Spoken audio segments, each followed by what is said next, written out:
मुंबईत आज सकाळपासून मुसळधार पावसाने अनेक भागात पाणी साचले, ज्यामुळे मुंबईकरांची तारंबळ उडाली। या पावसामुळे सार्वजनिक वाहतुकीवर परिणाम झाला। विशेषतः नव्याने सुरू झालेल्या मेट्रो 3 ॲक्वा लाईनच्या भुयारी स्थानकांमध्ये पाण्याचे तळे साचले। सरकारने ही मेट्रो पूर्णपणे सुरक्षित असल्याचा दावा केला होता, परंतु पहिल्याच पावसात स्थानकांची दुरवस्था दिसून आली। यावरून सत्ताधारी आणि विरोधकांमध्ये वाद सुरू झाला। शिवसेना नेते आदित्य ठाकरे यांनी मेट्रो स्थानकांना भेट देत सरकारवर टीका केली। त्यांनी विचारलं, काम सुरू आहे तर कोणत्या स्थानकांचं उद्घाटन झालं? दादरच्या हिंदमाता परिसरातही पाणी साचल्याचा व्हिडिओ त्यांनी एक्सवर शेअर केला, जिथे त्यांनी मुंबई महापालिकेच्या निष्क्रियतेवर बोट ठेवलं।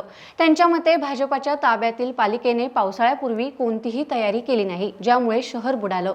उपमुख्यमंत्री एकनाथ शिंदे यांनी प्रत्युत्तर देत म्हटलं की 15 दिवस आधी पाऊस पडल्याने गैरसोय झाली। नरिमन पॉइंटला 252 मिमी पाऊस पडला तरी यंत्रणा सतर्क आहेत। माहीम इथं म्हाडा इमारतीचा काही भाग कोसळला, परंतु रहिवाशांना सुरक्षित ठिकाणी हलवण्यात आलं।